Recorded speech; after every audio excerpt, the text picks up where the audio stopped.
If your thoughts had never been limited, who would you be right now? What fortune would already be flowing to you? What life would already be yours if you had believed differently?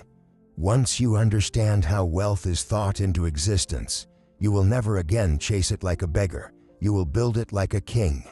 This speech is your turning point, but only if you listen to all of it. Do not wander. Do not skim. Do not drift. Because one sentence in what follows may be the key you've been missing, and if you miss it, you may spend years in needless delay. Every great man I ever studied, Ford, Edison, Carnegie, Lincoln, every single one began with a vision, a decision, a burning thought that refused to die. And now it is your turn. You must become the architect of your own mind, because once your thoughts become definite, your results will become inevitable. So silence the world, open your mind, and return to this message again and again, not as a listener, but as a builder. Because if you let these truths take root, you will no longer hope to grow rich. You will think it, you will act it, you will become it.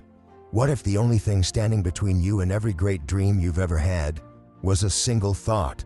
Not a windfall of luck, not a stroke of genius, not a connection, a miracle, or a moment of divine timing, but a single, clear, commanding thought, planted with belief, nurtured by desire, and backed by unwavering action. What if the wealth you seek, the purpose you crave, the life you long for, was already within reach, not years away, but one decision of the mind away? I tell you now as clearly as I have ever written or spoken, thoughts are things, not soft, invisible, meaningless flickers, not fleeting whims that come and go like the breeze, but real, tangible, electric, alive. And every empire ever built, every fortune ever made, every life ever transformed, began not in circumstance, not in capital, not even in effort, but in thought. It is the greatest power ever entrusted to man, the power to think. For the man who learns to think rightly will never remain poor or small or bound by his conditions. Because the man who learns to think, to really think, cannot stay who he was. And yet most men never understand this. They live their entire lives reacting, not thinking. They repeat the thoughts of other men, repeat the fears of their fathers, the beliefs of their teachers, the limitations of the crowd. They treat their minds as mirrors, not engines, reflecting the world rather than shaping it. But I will not let that be your fate. If you listen to this message, not as a mere speech, but as a call to awaken, and return to it again and again until it has rooted itself in the soil of your identity, then your life will never be the same. Because this is where the true journey begins, with a decision to think for yourself. Let me give you a story, a name you may not know, but one that embodies everything I'm about to teach you. Edwin C. Barnes. He was not born rich. He was not born talented. He had no name, no influence, and no money. But he had something better, a thought. And not just any thought, a thought forged in fire, a thought charged with desire. He said to himself, not I wish to work with Thomas Edison, but I will become Edison's partner. And with nothing but that thought, he boarded a freight train, rode in the baggage car across the country, and knocked on Edison's door. Now tell me, what man in his right mind does that? A man who understands the power of thought. A man who knows that every outcome begins as a seed planted in the mind. Edison gave him no promise, no position of honor. He gave him a lowly job and little pay. But Barnes was not looking for comfort. He was looking for opportunity. And when it came, months later in the form of a new invention Edison had built, Barnes moved with such decisiveness, such fire, that Edison made him what he had once only imagined, a partner. The freight car dreamer became a business partner to the greatest inventor in the world, not by chance, not by luck, not by inheritance, but by the power of thought charged with desire. Now understand me well, Barnes had no advantage. He had only what you now have, the power to choose your thought, to feed it, to believe in it, to act on it with such persistence that the world must bend. The great tragedy of most lives is this: men think weakly, they wish, they hope, they dabble, they say maybe someday, and wonder why the gates of fortune never open. But the universe does not respond to weakness. It responds to decision. It responds to belief. It responds to the man who has chosen his thought and aligned his entire being behind it. Barnes had no reason to believe he could succeed, except that he chose to believe it. That is what separates the man who merely dreams from the man who builds. Thought, backed by desire, fueled by belief, made real through action. This is the alchemy. And every man listening to this now holds the same gold within. Let me make this unmistakably clear. Wealth does not begin in your pocket, it begins in your imagination. Success does not come first to your hands, it comes first to your mind. What you picture, you pursue. What you repeat, you believe. And what you believe, consistently, persistently, emotionally, becomes who you are. That is why you must return to this speech not once but daily, not casually but intentionally, because repetition is not a luxury. It is the master key. No man was ever transformed by hearing truth once. You must feed it into your mind again and again, until it rewires your instincts, reshapes your standards, and burns the old identity to ash. This is not merely a video, it is a mirror, a weapon, and a blueprint. But only if you use it. So hear this again: you become what you think. You attract what you believe. You build what you decide. You grow rich not by circumstance, but by the control of your thoughts. Return tomorrow, and the next day, and the next. Listen until you are no longer the same man who pressed play, because that is where true riches begin. Not with money in your hands, but with fire in your mind. What do you want? Not vaguely, not someday, not more money, better health, greater freedom. I ask you again with fire this time. What do you want so badly that it keeps you awake at night? What do you want so fully that you would give up every excuse just to hold it in your hands? What do you desire so deeply, so vividly, that you would walk through fire to bring it into the world? If you do not know, you will never move. If you are unsure, the world will remain unmoved. If your desire is soft, your results will be invisible. Because the first truth every man must accept is this: desire is the starting point of all achievement. Not a mild preference, not a passive wish, not a gentle interest in self-improvement, but a burning, pulsating, all-consuming desire, so definite, so clear, so fully formed in the mind, that the entire universe bends in its direction. Let me give you the example that history can never erase.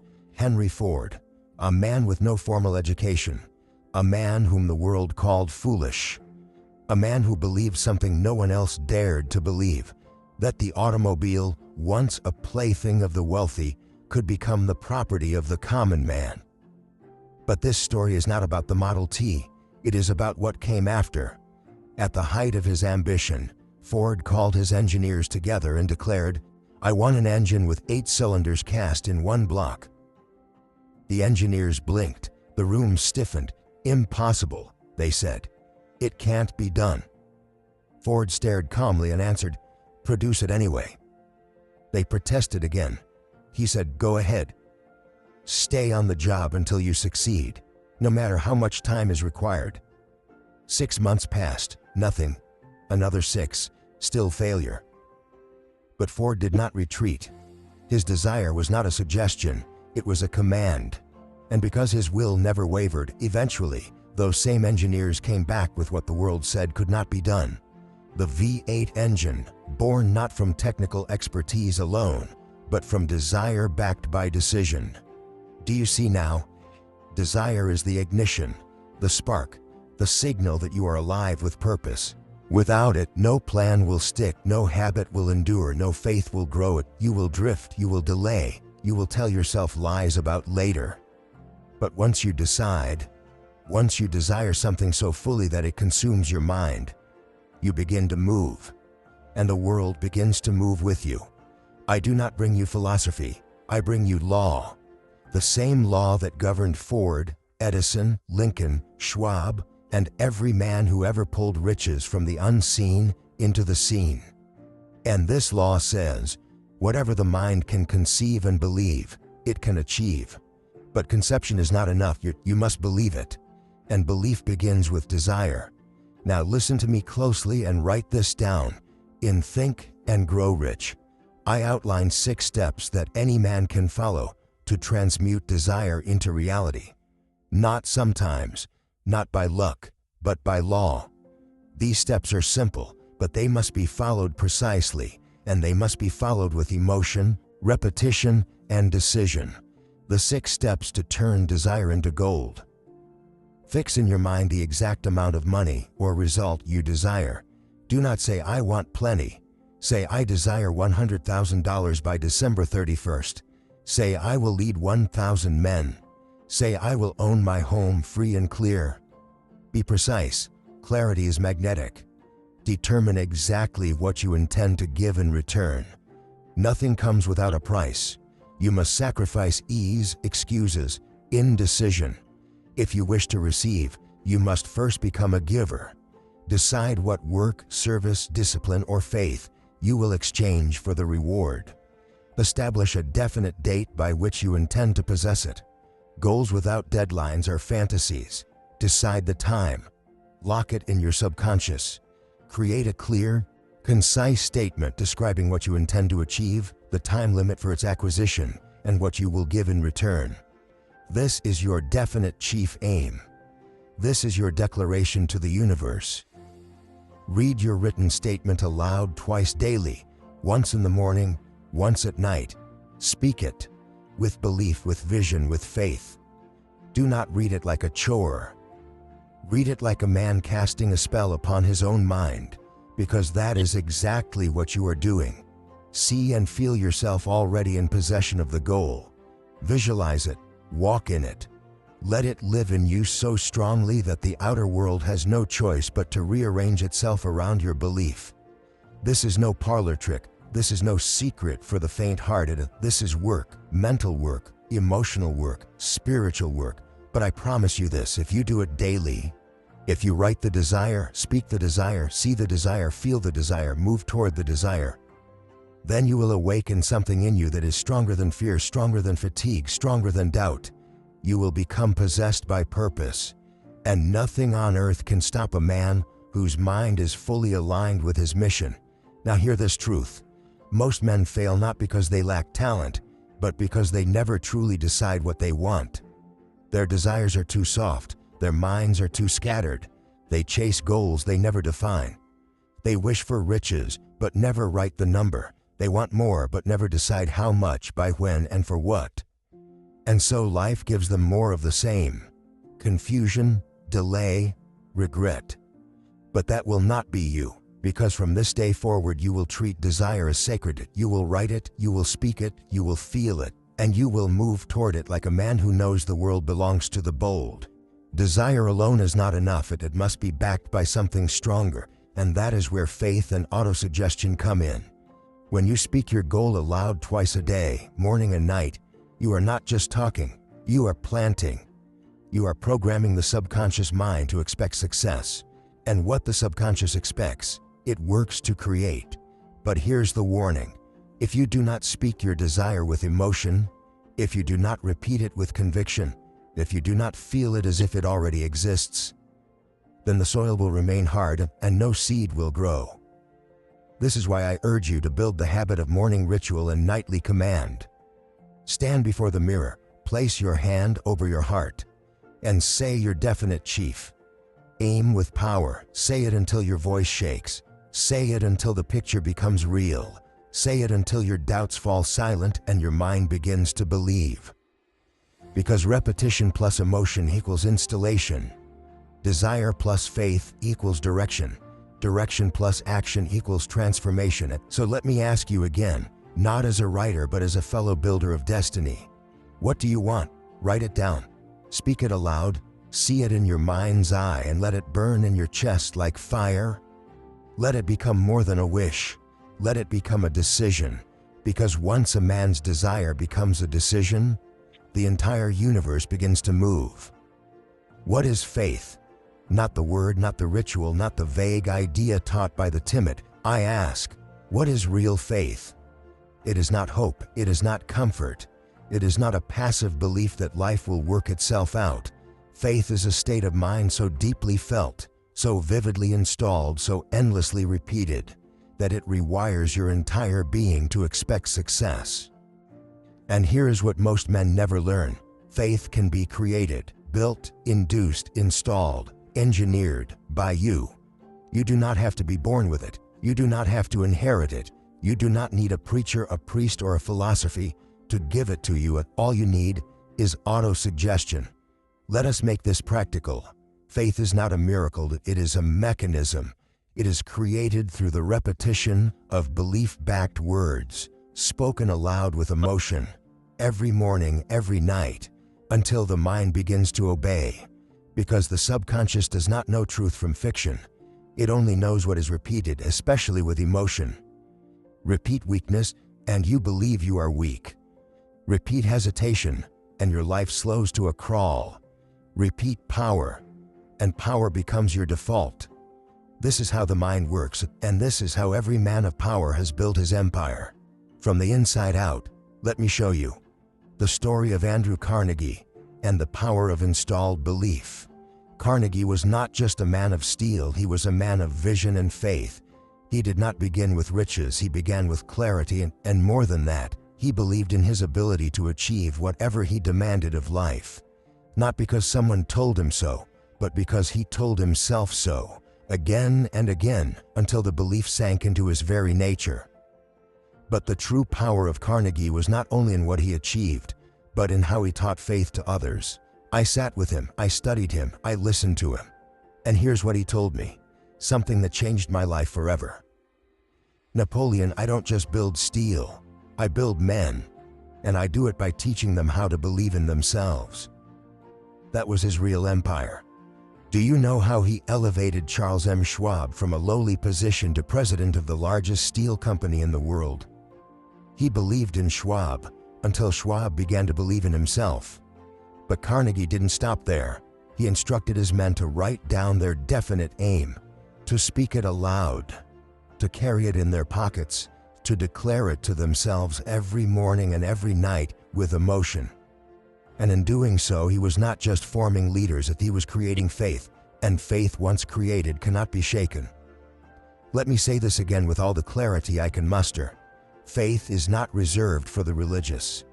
Faith is the operating system of every creator, every achiever, every builder of wealth and power. If you do not have faith, you cannot act with certainty. If you cannot act with certainty, you will hesitate. And hesitation is the assassin of success. But how does one begin to build faith when doubt has ruled the mind for so long? How does a man rise when his inner voice still whispers failure? The answer, my friend, is autosuggestion. Every morning when the world is still silent, every night when the noise of the day has died down, you return to your definite chief aim. You place your hand over your heart. You look into the mirror not to see your reflection but to command your mind, and you speak, not casually, not timidly, not like you're reading a list. You speak like a man building his mind brick by brick. You say, I know that I have the ability to achieve the object of my definite purpose in life.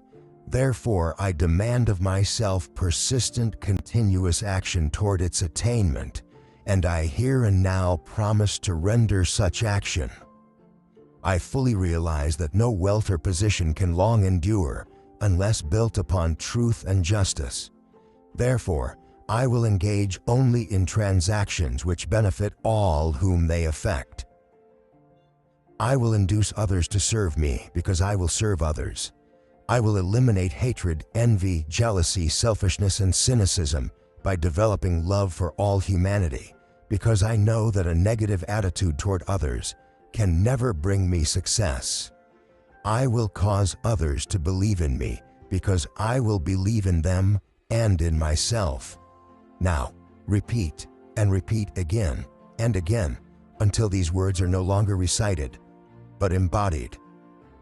Until you begin to see yourself as the man who lives them, until the voice of doubt is no longer the strongest voice in the room, until faith becomes your instinct.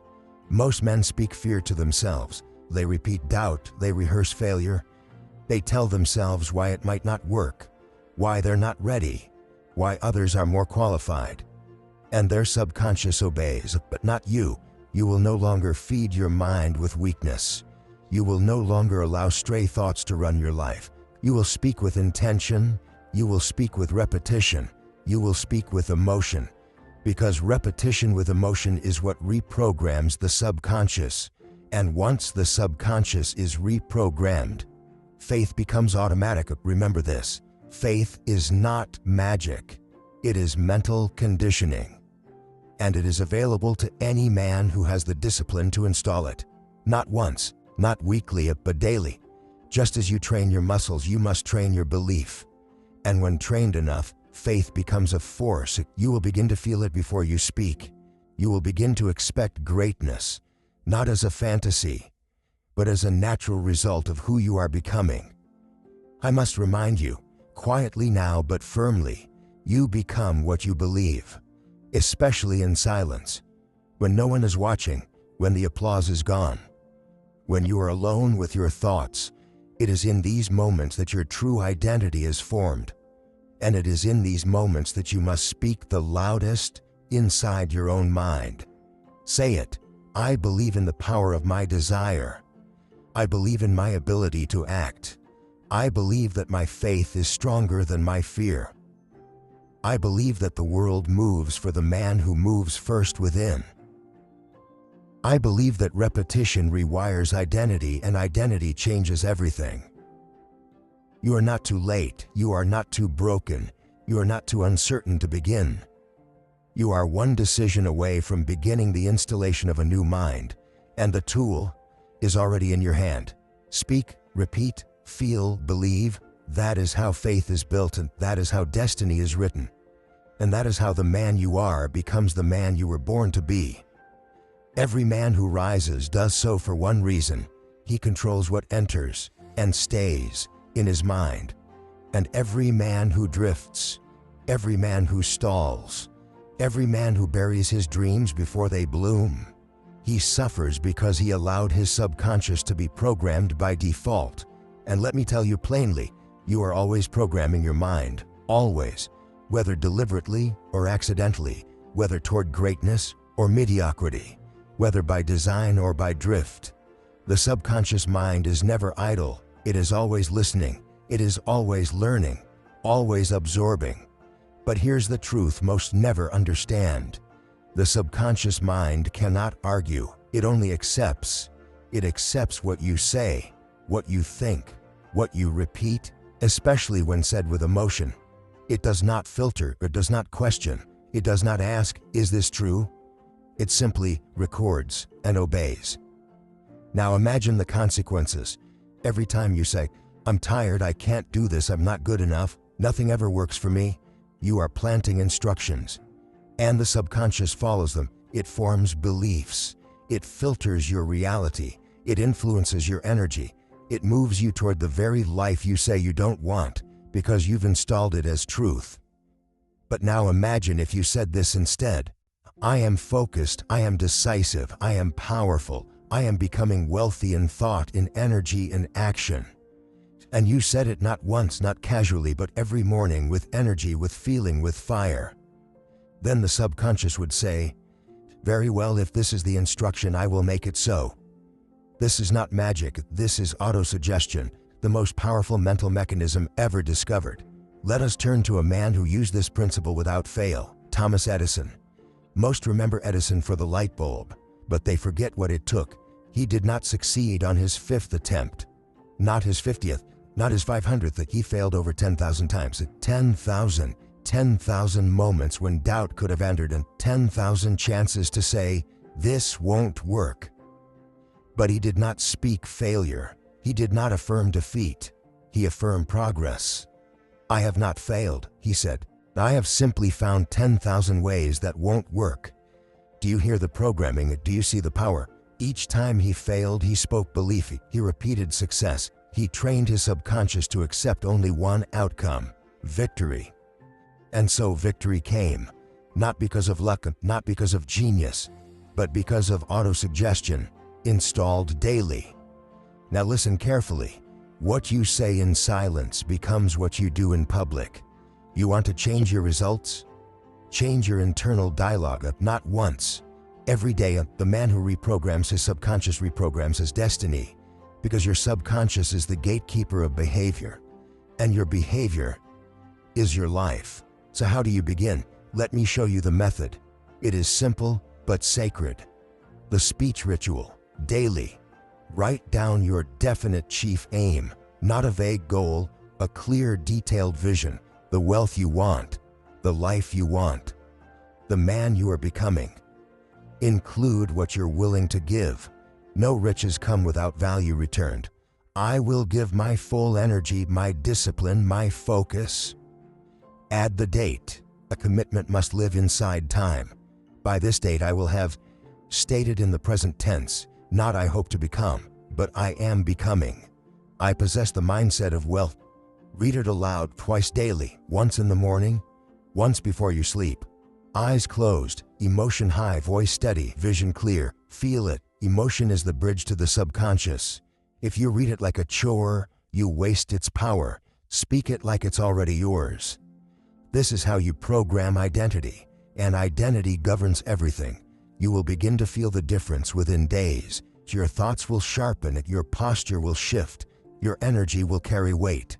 Not because the world changed, but because you did.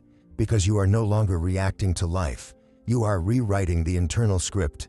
You see, most men allow the world to program them. They listen to opinions. They rehearse memories of failure. They absorb fear from newspapers and gossip and pessimists. And they wonder why they feel tired, confused, hesitant. But you must be different. You must become the architect of your internal reality. And you do that through deliberate, emotional, repeated autosuggestion. This is not passive affirmation. This is not hoping. This is engineering. And repetition is your tool. Let me remind you, any idea, plan, or purpose may be placed in the mind through repetition of thought. Think and grow rich. The subconscious cannot resist what is repeated with feeling. And once the subconscious accepts a new identity, it will do whatever it takes to make it real. Let me give you words to use. Speak these aloud if you dare. I am the designer of my destiny. I repeat success until it becomes natural. I am not waiting, I am installing. Every word I speak is a blueprint for my subconscious. Every repetition is one step closer to becoming who I am meant to be. My mind obeys me. My body follows. My results reflect my internal command. These are not suggestions. These are instructions. You are not asking, you are programming. And remember, autosuggestion is not an event, it is a ritual. You will not speak it once and become unstoppable. But speak it daily, speak it emotionally, speak it with faith, and you will become inevitable. This is how I built my mind. This is how Edison persisted, how Ford believed, how Carnegie envisioned. Not through motivation, but through daily, repeated emotional command of the mind. That is what separates those who try from those who rise. So I say this to you now, the subconscious cannot argue, but it will obey. And the only question left is, what orders are you giving? Speak wealth, repeat discipline, install certainty, and become the man who no longer reacts, but commands. The man who doesn't drift, but declares. The man who doesn't wish, but repeats until he becomes. Now rise, speak, repeat, installation, become. Knowledge is only potential power. It becomes power only when and if it is organized into definite plans of action and directed to a definite end. There is a myth that destroys more dreams than failure ever could. A quiet deception that whispers into the ears of the ambitious and tells them, if I just learn more, I'll succeed. But let me warn you plainly, general knowledge is not power. Reading endlessly, studying broadly, collecting facts like trophies. This does not create wealth. Power belongs to the man who can apply what he knows. Power belongs to the man who can take knowledge and use it with precision. Power belongs to the man who organizes knowledge toward a definite goal. You can read every book in the library, you can quote philosophy, you can memorize theory, but if you cannot apply that knowledge to a definite chief aim, you are no closer to riches than a man who is illiterate. Let me take you now to the story of a man who proved this truth beyond doubt, Henry Ford. Ford had little formal education. He could not tell you the square root of 379. He could not explain ancient history. He could not recall the capitals of Europe or the philosophies of Greece. And because of that, the so-called educated men of his day mocked him. Once, a group of newspaper editors tried to humiliate Ford in court. They called him ignorant, unfit to hold power. They questioned him relentlessly, hoping to expose what he didn't know. Ford let them finish, and then he said this: "If I should really want to answer the foolish questions you have just asked me, let me remind you that I have a row of electric push buttons on my desk. By pressing the right button, I can summon to my aid men who can answer any question I desire." That was it. That was power, not knowledge in the head, but power in the hands. The power to organize minds, to focus talent, to get results. Ford knew that his role was not to know everything. His role was to know exactly what he wanted and how to get it done. Now hear this: specialized knowledge plus definite aim plus organized plan equals power. Let us break this down. 1. Specialized knowledge, and this is knowledge focused on a single field. Not scattered, not vague, not academic. Focused. The man who learns everything knows nothing. But the man who masters one thing becomes invaluable. It could be engineering, it could be leadership, it could be persuasion, finance, invention, healing, design, strategy. The field matters less than the depth, because when you go deep, you create leverage. When you go deep, you become rare, and in the realm of wealth, rarity commands reward. 2. A definite aim. Knowledge without direction is like a ship without a compass. It may move, but it arrives nowhere. What is your chief aim? If you cannot answer this clearly, stop everything. Because all learning, all reading, all thinking must serve your aim, or it is a distraction. Once you know your aim, ask this: what knowledge do I need to become dangerous in this pursuit? Not entertained, not educated, effective, and pursue that knowledge only. 3. An organized plan of action. Knowledge becomes power only when you convert it into organized steps. Write your plan. Who must you learn from? What skills must you develop? What results must you measure? And most importantly, when will you begin? You see, the difference between the dreamer and the achiever is this: the dreamer collects knowledge, the achiever organizes it and moves. Now understand this clearly: you do not need to know everything. You do not need a college degree. You do not need approval from the educated. You need one thing: mastery in one area, and the ability to apply it was discipline. Let me tell you what I've observed in every great man I ever studied. Andrew Carnegie knew the psychology of leadership. Thomas Edison mastered the process of invention. Charles Schwab specialized in managing men and inspiring action. Henry Ford mastered systems and scaled them with focus. Each of them ignored what didn't matter and specialized in what did. This is the path, so now I challenge you. What field will you dominate? What knowledge will you gather, refine, and apply? What subject will you master so deeply that your name becomes synonymous with it? Do not dabble, do not drift, do not collect random information like a hobbyist. Declare your domain. Say it aloud: this is my field, this is my specialty. I will know it so well and apply it so precisely that the world cannot ignore me. Now let me offer a practice for those who are ready. The specialization blueprint. Define your aim. What do you want to achieve in the next 3 years? Be specific, be bold. Identify the knowledge gap. What do you need to know? Who already has that knowledge? What books, lectures, or mentors will give you the edge? Eliminate distractions. Say no to learning outside your domain. Guard your mind. Protect your focus. Create a learning ritual. 1 hour per day of focused, purposeful study. Morning is best before the noise arrives. Apply immediately. Every piece of knowledge must be tested. Use it in your business, in your craft, in your strategy. Application is where mastery begins. Refine, reorganize, repeat. Every week, review what you've learned. Organize your notes. Build a system. Use what works.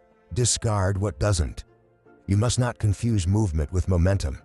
Studying without application is motion. Specializing and applying is momentum. And momentum, true momentum, is the force that builds fortunes. Remember, you are not rewarded for what you know. You are rewarded for what you can do with what you know. So specialize, refine, execute, and when the world comes asking, how did you become so powerful? You will answer, I stopped trying to know everything and mastered the one thing that mattered. This is the law. This is the difference. This is the path of the builder, the creator, the one who becomes indispensable. So choose your field, ignore the noise, begin the work. Specialize until the world cannot function without you. Then rise. There are 2 powers that shape a man's future: decision and imagination. One is the hand that builds, the other is the mind that envisions what does not yet exist. And if you ask me what separates the man who lives richly from the man who only dreams of it, I will say this with certainty. The rich man exercises his imagination like a craftsman sharpens his blade. The poor man leaves it dull, idle, and unused. Because you must understand now, every fortune began in fantasy. Every enterprise, every invention, every empire, every world-altering idea. All of it was once nothing more than a thought, a whisper, a vision in the private chambers of a man's imagination.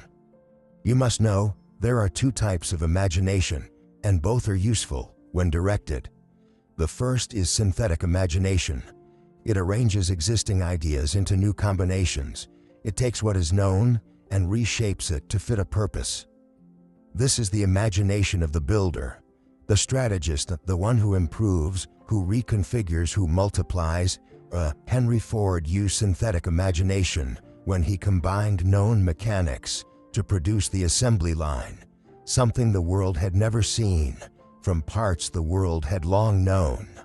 It is practical, tactical, reliable, but it is not enough, because the world does not just reward the man who builds from parts, it elevates the man who creates from nothing. And that requires the second type, creative imagination. This is the rarest power on earth. It is the faculty by which man taps into the invisible, the great reservoir of infinite intelligence, the realm of intuition, of inspiration, of ideas that arrive not by logic, but by revelation. You do not think up these ideas, you receive them. They come when you are still. They strike when you are open. They arrive like flashes, and they are never wrong when backed by faith. Let me tell you a story of a man who knew this power intimately. Charles M. Schwab. Schwab began as a simple worker, nothing more than a man among men, but within him was a vision. He imagined a steel empire, one that would outscale every competitor, dominate the market, and reshape the industry. He imagined factories that moved with mechanical precision. He imagined operations coordinated across states and continents. He imagined leaders empowered, systems refined, productivity multiplied beyond all precedent. And most of all, he imagined men being led, not managed, inspired, not instructed. He saw it in his mind, over and over, day after day. He saw it before it was built. And so when Andrew Carnegie placed his trust in him, when the U.S. Steel Corporation was formed, it was not by accident. It was not luck. Schwab had already built it in his imagination. What the world witnessed was not a miracle. It was a manifestation. Because the mind sees it before the hands can build it, always. So I ask you now, what are you imagining daily? If I could see the visions in your mind, Would I find wealth, power, service, mastery, or would I find fear, drift, scarcity, delay? Because hear me, your imagination is a workshop, but most men let it become a wasteland. They imagine failure, they rehearse doubt, they fantasize escape, they picture defeat, and they wonder why their lives reflect the same. But you, if you are here still listening, still building, you must treat your imagination as sacred ground. Imagination is muscle, and like any muscle, it must be trained, it must be exercised, fed, and honored. And so here is what I advise, what I command if you are truly ready to grow rich. Schedule time to imagine. Do not leave it to chance. Do not wait for inspiration. Do not hope for flashes in the night. You must create conditions where imagination becomes habit. The daily vision ritual. Silence the world. Each morning before the noise of others arrives, sit in stillness. 10 minutes. No distractions. No urgency. This is your time to see. Close your eyes and begin with your definite chief aim. See it, feel it, imagine it in vivid detail. Walk inside your future. Imagine the office you built. Imagine the letters you'll sign. Imagine the people you'll serve. Imagine the power in your tone, the certainty in your movement. Rehearse it emotionally. Do not visualize like a spectator. Feel it like a participant. Let your nervous system believe it's already happening. End with a declaration. Say aloud, I see it, I believe it, I am building it. If you will do this daily for 30 days, if you will make your imagination the architect of your identity, then the results will not surprise you. They will follow you like iron follows magnetism. Because your subconscious obeys what you rehearse emotionally and repeatedly. And imagination is the origin of rehearsal. Let me leave you with this. Every empire was once a vision. Every invention was once impossible. Every fortune was once invisible. But a man saw it. A man believed it. A man felt it before the world could touch it. And then he built it with blood and time and discipline. Imagination is not childish, it is godlike. And when it is married to desire, directed by decision, and empowered by faith, it becomes unbeatable. So write this into your creed. I do not imagine what I fear. I imagine what I am building. I do not wait for vision, I train it. I do not wish, I see, and then I act. This is the workshop of the rich. Not made of tools but thoughts. Not built in stone but spirit. Your future begins in this room, so step inside and begin the work. There is no greater divide between men than this, those who decide and those who delay. Study the ruins of 1,000 forgotten dreams, and you will find no external enemy, no disaster, no betrayal more responsible than this one silent killer. Indecision. It is the root of hesitation, the seed of self-doubt, the first open door through which fear enters, builds a home, and slowly poisons a man's ambition from within. Indecision is the silent destroyer. It does not shout. It does not stab, it whispers, it waits. It convinces you to think it over, to wait for a sign, to gather more information, to sleep on it. And then, one day becomes a week. The week becomes a season becomes a lifetime. Then the thing you once felt called to do, the business, the move, the book, the mission, it dies. Not with a bang, but with a murmur. You tell yourself, it just wasn't the right time. No, my friend, it wasn't the right decision. Let me be clear. Indecision breeds doubt. Doubt breeds fear. Fear breeds failure. It is a progression as predictable as sunrise.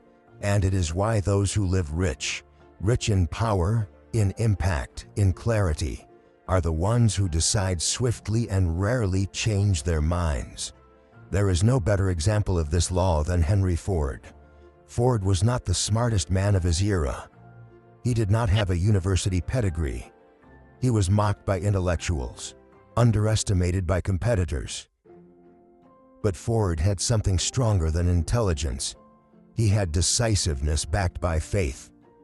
When the world said impossible, Ford said, build it anyway. When his engineers told him the V8 engine could not be manufactured in a single block, Ford told them, produce it anyway. Month after month they returned with failure, and month after month Ford made the same decision. Stay with it until it's done. That was the man, that was the power, that was the principle. He decided and the world adjusted. Understand this, when a man delays his decisions, he weakens his spirit. Every time you postpone action, you teach your mind to tolerate hesitation, and hesitation once tolerated becomes habit. A habit of waiting, of wavering, of deferring your power to better timing that never comes. Drift begins where decision ends. If you do not decide who you are, the world will decide it for you. If you do not decide what you want, you will be tossed between trends, opinions, and the strongest voice in the room. If you do not decide your purpose, you will wake up one day in a life that bears no resemblance to your desire. This is not philosophy, this is consequence. Now let me give you a truth most will never hear. Decision is not just mental, it is spiritual. To decide means to cut, to sever, to eliminate all other options except the one you have chosen. And in doing so, you declare to the universe, this is who I am, this is what I am building, this is the path I will walk, and I will not turn back. Do not miss this. Most men keep an escape plan. They say they've committed, but in the back of their minds, they've kept a back door open, a fallback, just in case. But that escape plan is the very thing that kills the fire. Because the mind knows when you are bluffing. It knows when you've left a rope tied to the dock. It knows when you haven't burned the bridge. And so it holds back. It withholds energy. It withholds full power. It whispers, we can always go back. Number. If you want the reward reserved for the committed, you must do what most will not. Burn the bridge. Think now of Cortez, the conquistador who landed on the shores of Mexico with a mission that would demand everything of his men. And what did he do upon arrival? He burned the ships. He destroyed the only way back. Why? Because when there is no way out, there is only through. This is the posture of the man who wins. He makes the decision, he removes the option to retreat, and then he proceeds with the force of 1,000 men. So let me ask you plainly, what have you been postponing? What decision have you delayed under the illusion of logic? Where have you left the door open to drift? You already know the answer, and now you must act. Because there is one thing more painful than choosing the wrong path, not choosing at all. The practice of decision. If you are ready to install this principle, not as theory but as identity, then do the following. Write down your definite chief aim. Again, in bold, in simple language, without escape clauses. List every option you are entertaining that weakens it, and every plan B, every maybe someday, every justification to delay. Eliminate all but one. Draw a line through the rest. Say aloud, this is the only path. Burn the bridge. Cancel the subscription. Delete the distractionist. Send the message. Make the investment. Tell someone who will hold you to it. Repeat daily, I decide, I commit, I do not retreat. This is how the rich think, and this is how the great rise. Not by waiting for certainty, but by creating it. Decision is the first step toward mastery. It is the door you walk through to leave fear behind. It is the sword that severs your past from your future. And once the decision is made, the mind follows. The body obeys, the world adjusts. Let me leave you with this. The man who delays his decisions will live a life designed by others, but the man who decides fully, fiercely, finally, becomes a force too strong to ignore. I do not wait, I decide. I do not drift, I commit. I do not retreat, I burn the bridge. And I do not change my mind unless growth demands it. There is a rare trait found in every man who moves the world. It is not brilliance, it is not talent, it is not even discipline alone. It is persistence, the quiet, ruthless refusal to quit. Persistence is not born, it is built, it is not given, it is earned. It is not motivation, it is decision in motion, long after the emotions have faded. And let me tell you now, with the authority of experience and the echoes of every great man who ever lived, quitting is a habit. But so is staying power. You've heard of the man who changed the world with light, Thomas Edison. But what you may not know is how many others quit long before the bulb ever burned. Edison had assistants, bright, eager minds, talented hands, men who saw the vision at first, until the failures mounted. One failure at 10, 100, 1,000. At some point they turned their backs. They called it impossible. They walked away. But Edison, he stayed. 10,000 failures, still he stayed. And because he persisted, he succeeded. That's the lesson. It wasn't the most talented who crossed the finish line. It was the one who refused to stop walking. Let this truth pierce you. Most people fail not because they lack talent, but because they quit just before the miracle, just before the door opened, just before the compound interest of effort revealed its reward, just before the world was about to bend in their favor. They let go, they slowed down, they said, "It's not working," and turned back, without ever realizing how close they were. And here's the danger. Once quitting becomes acceptable, it becomes easy. Understand this. The mind remembers what you tolerate. Every time you quit, even in secret, your subconscious records it, and it starts to believe, "I don't finish things. I can't keep going when it's hard. I give up." That belief becomes identity. That identity becomes limitation, and that limitation becomes your life. But here's the power. Persistence is also a habit, and once trained, it becomes unbreakable.